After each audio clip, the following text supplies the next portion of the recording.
Ça fait 2 mois que je suis en Slovaquie et dans cette vidéo, j'aimerais faire un peu le bilan avec toi. Alors juste un truc, c'est que je crève de chaud. Autant te dire que quand je suis arrivé, j'avais ramené la doudoune parce qu'il faisait encore froid. Je suis même allé skier d'ailleurs la première semaine où je suis arrivé et là il fait bien 30 degrés franchement.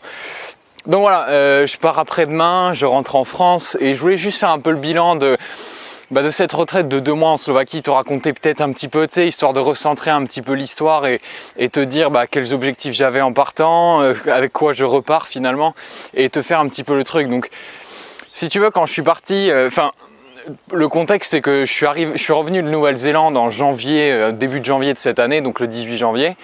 Et donc je suis resté en France pendant 2 mois et puis ensuite j'ai pris la décision de partir 2 mois en Slovaquie parce que j'avais besoin d'un truc pour me relancer un petit peu dans le courant, si tu veux. J'avais besoin de, je sentais que j'avais besoin de ce coup de pied au cul.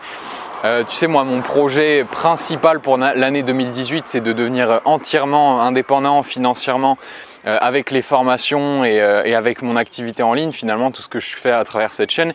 Et j'avais besoin d'un vrai coup de pied, donc pour moi, partir en Slovaquie, c'était vraiment l'occasion, si tu veux, de redonner un sens, redonner un cap. Et c'était en même temps un moyen pour moi d'économiser pas mal d'argent parce que c'est vrai qu'ici, dans les pays de l'Est, je sais pas si tu connais, mais ici, le niveau de vie est encore sacrément inférieur à celui qu'on a en France. Donc économiser de l'argent, sachant que voilà, j'étais chez mes grands-parents, donc pas de logement à payer, donc les dépenses étaient très minimes. Et puis bien bosser sur moi aussi. Et je suis parti avec l'objectif l'objectif ambitieux de devenir indépendant en 2 mois. Je te le dis tout de suite, j'ai pas accompli cet objectif, mais j'ai eu des preuves finalement. J'ai eu des preuves qui m'ont montré que c'était viable. J'ai eu des preuves qui m'ont montré que c'était largement faisable et qu'il suffisait juste de m'accrocher dans le temps. Et s'il y avait des leçons à tirer finalement de cette expérience, pour moi, tu vois, je te parle vraiment de ce que j'ai appris là, mais c'était que, le plus gros truc, je pense, qui a marqué ce voyage-là pour moi, si tu me suis depuis le début de l'aventure, c'était notamment, ma vie a vraiment changé sur le point de la gestion des émotions. Je sais pas ce que tu fais dans la vie, mais peut-être que t'es à un moment, un endroit de ta vie où t'es juste avant, une nouvelle étape, t'es juste avant une grosse prochaine étape. Et ce qui se passe souvent dans ces moments-là, c'est souvent des moments où on se remet en question par rapport à ce qu'on fait, par rapport à quoi on dédie notre vie, donc projet professionnel, projet de voyage, projet de vie finalement. Et ce qu'on vit souvent dans ces moments-là, c'est des grosses phases des hauts et des bas en termes d'émotions, ce qui peut notamment mener à pas des dépressions, tu vois, mais vraiment des gros coups de blues et tout. Et moi, j'ai vraiment très tôt, au moment où je suis arrivé en Slovaquie, j'ai dealé avec ça, tu vois, notamment au début. Je sais pas si tu connais, mais tu sais, quand tu lances des trucs et que t'as pas les résultats que tu veux, tout de suite tu descends en bas. Ou alors quand tu as un bon résultat, tu vois, et que le prochain truc que tu lances a un mauvais résultat, tu dis oh merde, j'y arrive pas et tout. Donc j'ai vraiment énormément bossé là-dessus, j'ai lu énormément de bouquins, j'ai jamais autant grandi sur ce niveau-là et je pense que ça c'est vraiment un truc que je vais retirer avec moi. J'ai fait j'ai fait quelques formations là-dessus notamment, mais sur la gestion des émotions.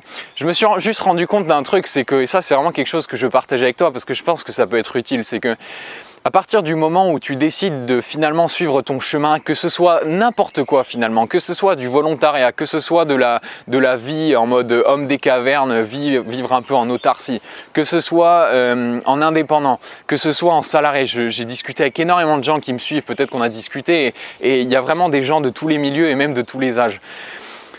Il y a un truc que j'ai appris pendant ces 2 mois, c'est que finalement, peu importe le parcours qu'on a, il y a une sorte, de bloc de ce qui s'appelle skill en anglais, mais c'est un talent finalement, c'est des compétences.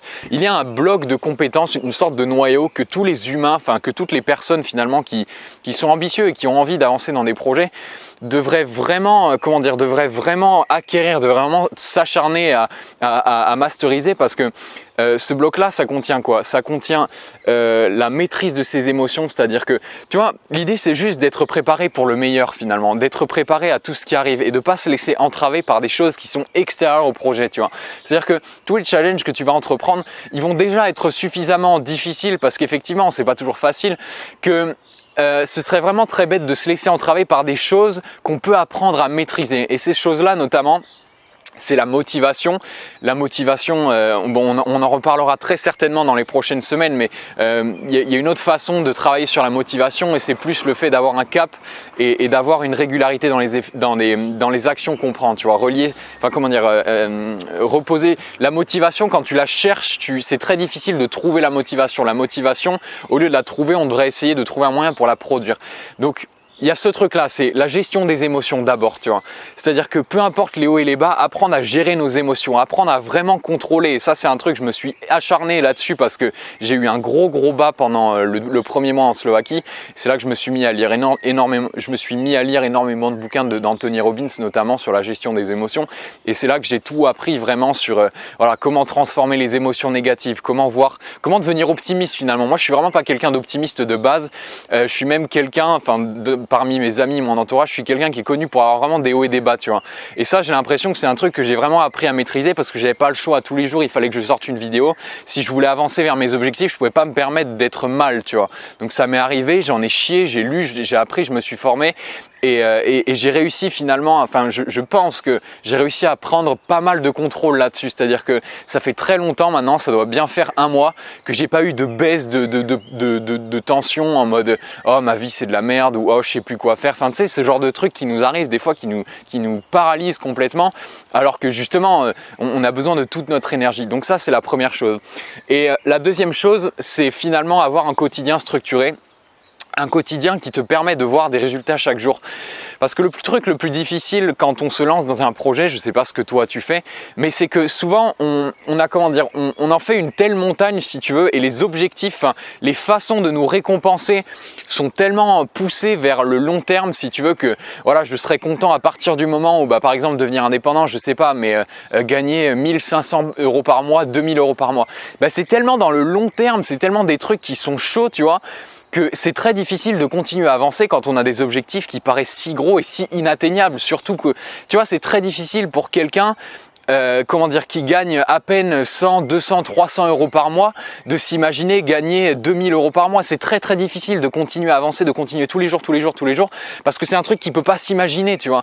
C'est comme les riches qui ont des problèmes, les pauvres, ils se rient, tu vois, ils se foutent de la gueule des riches qui ont des problèmes parce qu'ils disent mais de quoi tu te plains gros, enfin tu gagnes 5000, 6000 € par mois, de quoi tu te plains? Mais je suis persuadé que les riches ils ont aussi des gros problèmes, tu vois. Mais sauf que tu peux pas le comprendre tant que t'es pas riche, tu vois. Donc c'est pour ça les objectifs énormes. J'ai compris que ça marchait pas finalement, tu vois.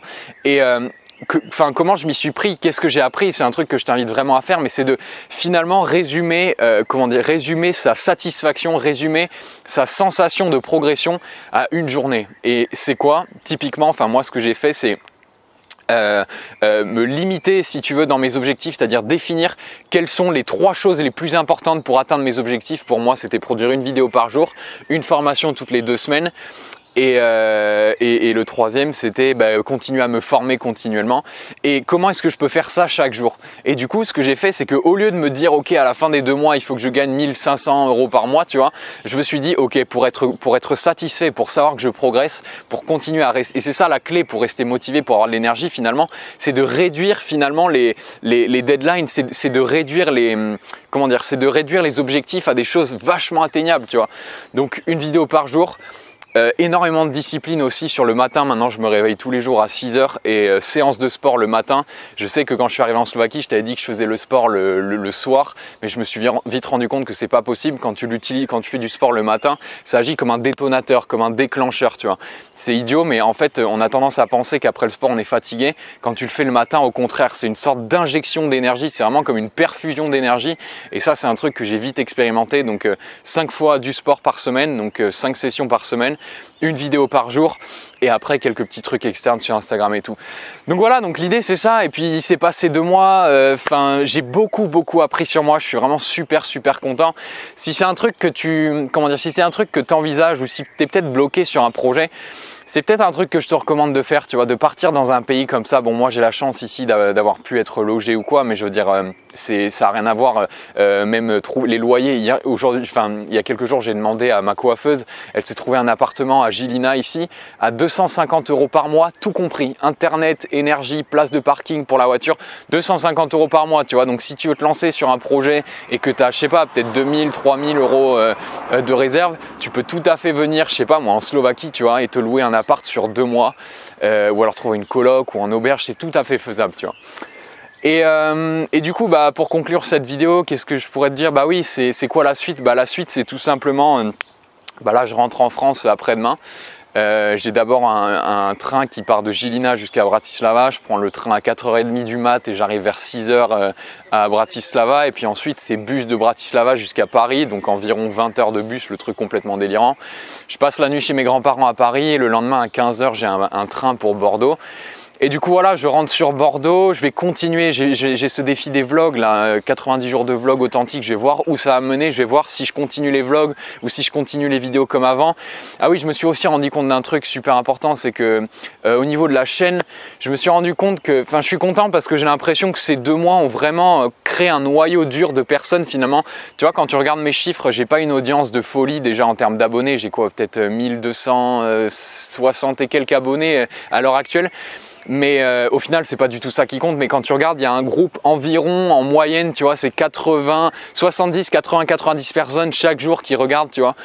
Et ça constamment, donc ça c'est vraiment un truc que j'ai compris, c'est que finalement tout ce qui compte c'est les gens qui sont là vraiment, tu vois, qui regardent vraiment ce qu'on appelle les vrais fans, tu vois. Donc ça c'est un truc que j'ai compris. J'ai mis en place le truc de ma liste des contacts perso, donc il y a déjà une vingtaine de personnes qui sont inscrites. Ça je vais fermer les inscriptions à partir de 100 abonnés parce que c'est tout un délire, mais si tu veux ma plateforme d'emailing elle commence à charger, tu vois, elle commence à pricer à partir de 100 abonnés. Donc moi je me suis mis ce défi de ok, je veux vraiment que ce truc soit des gens qui sont intéressés dans le truc, qui éventuellement ont commencé des programmes de formation, même surtout ces gens là qui veulent vraiment aller plus loin. Donc ça c'est un super truc aussi qui s'est lancé. Et puis voilà, écoute, je vais rentrer en France là pour l'été. Je vais sûrement me trouver un job d'été, mais genre peut-être même pas juste un job d'été, mais un job style 15-20 heures, tu vois, pour vraiment avoir un revenu à côté et pouvoir quand même avoir du temps et de l'énergie pour pouvoir continuer à faire ces vidéos là. Et bah écoute, l'objectif c'est ça, c'est continuer à grandir. Continuer à avancer, continuer à vraiment t'amener le maximum de valeur possible, te partager tout ce que je découvre, notamment sur la découverte de soi, notamment sur le contrôle de ses émotions, le contrôle de... Vraiment, tu vois, j'ai mis le doigt sur un concept récemment, je t'en ai parlé dans la dernière vidéo, mais je te disais que j'avais eu une discussion avec ma tante, mais je t'en ai pas parlé. C'est le concept d'équilibre finalement. Je vais pas trop m'éterniser parce que ça va faire une vidéo trop longue sinon, mais c'est que je me suis rendu... finalement... à partir du moment où tu as un équilibre en toi, c'est-à-dire que tu as une vision, tu sais qui tu veux devenir, tu sais la voie. C'est pas grave si tu sais pas du tout comment tu vas faire, tu vois. C'est pas grave si ça te paraît délirant. Mais quand tu as une vision, que tu t'en crois capable et que tu sais gérer tes émotions, que tu sais gérer toutes ces pensées négatives qui sont générées par ton cerveau, parce que ton cerveau il veut te protéger, c'est pour ça qu'il te dit ouais mais tu vas pas y arriver, ouais mais c'est pas fait pour toi, ouais machin, il veut te protéger, tu vois. Il veut pas que tu te mettes dans la merde, il veut pas que tu prennes des risques. Donc apprendre à manager tout ça, ce que je savais vraiment pas faire avant. Et quand tu as cette espèce de balance finalement émotionnelle, qu'à l'intérieur tu es centré, tu vois, que tu es un bloc, bah ça avance tout seul finalement. Et même si, tu vois, ça avance chaque jour, tous les jours un petit progrès, toujours un petit progrès. Donc voilà, écoute, je rentre dans 2 jours. J'aimerais aussi énormément, bon ça je le verrai plus tard, mais me baser sur le coaching. Je me suis rendu compte que j'ai pas mal bossé sur Instagram ce mois-ci et rentrer en contact avec des gens. Et vraiment le contact de personne à personne, tu sais, parmi les créateurs de contenu qui font à peu près le même truc que moi, c'est quelque chose qui est un petit peu évité. Mais moi c'est un truc qui me tente vraiment, tu vois. Moi j'excelle dans mon domaine, je pense, à partir du moment où j'ai quelqu'un en face de moi. Donc le coaching c'est un truc que, je t'ai parlé du projet du chalet et tout. Donc tout ça c'est là.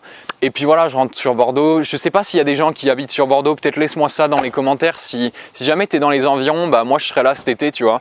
Et je suis prêt, tu vois, je suis chaud si tu veux qu'on se rencontre, si tu as des questions, si tu as des questionnements dans ta vie, si tu veux avoir une discussion ou quoi, moi je suis chaud, je serai là en tout cas, donc tu pourras me contacter soit sur Insta, soit sur Facebook, même par mail si tu fais partie de mes contacts perso. Et puis voilà mon ami, moi je vais te laisser là parce que la vidéo va s'arrêter. Ça m'a fait plaisir de te faire cette vidéo là, ce bilan. Et ben moi je te retrouve dans quelques jours en France et puis on continue l'aventure ensemble. Grandis chaque jour mon ami, on se retrouve dans les vidéos, on se retrouve dans les formations, on se retrouve sur Instagram, on se retrouve partout. Prends soin de toi, grandis chaque jour. Ciao.